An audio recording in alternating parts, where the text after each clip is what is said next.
Nakatikim ng lockdown defense kay Greek Freak si Lebron James. Inasar lang ni Giannis Antetokounmpo mga bro si King James. Nanggigil pa si LBJ nakipagtalo sa babaeng referee. Kahit tinatamad maglaro sa preseason, naka-lineup pa din sa LA Lakers etong si Lebron James. Habang sa kabila naman mga bro maglalaro din si Giannis Antetokounmpo since April 9 nung huling maglaro etong si Greek Freak. Well, first quarter unang basket ng game nakuha yan ni Giannis Antetokounmpo in transition slam dunk.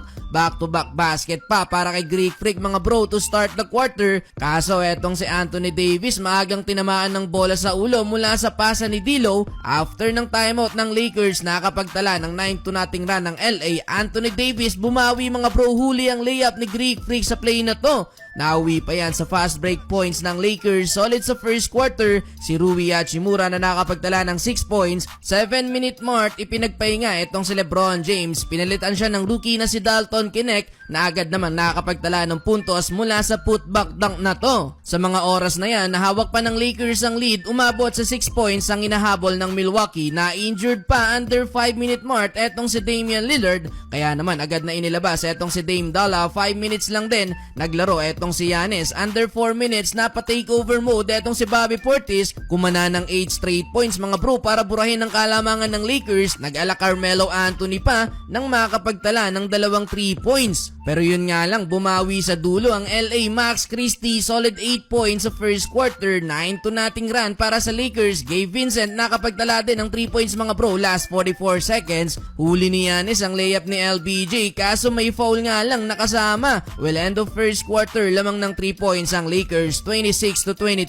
Start of second quarter, di tulad last game, hindi ipinasok etong si Bronny James Jr. Bobby Portis mga bro still waxing hot beyond the arc. Dalawang sunod na tres at hindi pa nagmimintes. Though LeBron James nakabawi ng tres sa kabila, yun nga lang sa play na to halimaw na chase down block ang inabot niya kay Giannis Antetokounmpo. This time mga bro, malinis ang pagkakablangka sa kanya ni Greek Freak. Naisahan niya pa sa play na to si LBJ. Susundot pa sana si Lebron. Kaya naman gigil na bumawi sa kabila etong si King James attacking from the baseline. Nabangga pa etong si Giannis sabay unat ng balikat. Kaso ang problema, beast mode na din si Greek Freak. Kinakain na ang depensa ng Lakers mga bro sa ilalim. Wala na ding bumalak pang sumabay sa driving dunk niya sa play na to. Total of 20 points sa first half para kay Giannis. Huling basket niya, napasabit niya pa si Lebron James na gustong makabawi ng blanca. Well, 11 points naman para kay Lebron sa first 2 quarters, shooting 4 of 10 sa field.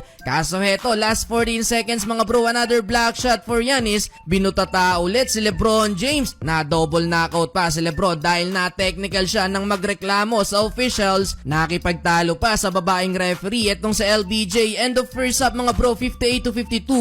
In control ang Milwaukee. Entering the third quarter mga bro, as expected, hindi na pinaglaro pa si Lebron James. Ganun din etong si Damian Lillard at Giannis Antetokounmpo. Nagkaroon pa ng kaunting minuto dito si Anthony Davis mga bro, pero inilabas na din halfway mark ng quarter. Tig 11 points si Anthony Davis at Lebron James. Giannis Antetokounmpo 20 points, Damian Lillard with 8 points.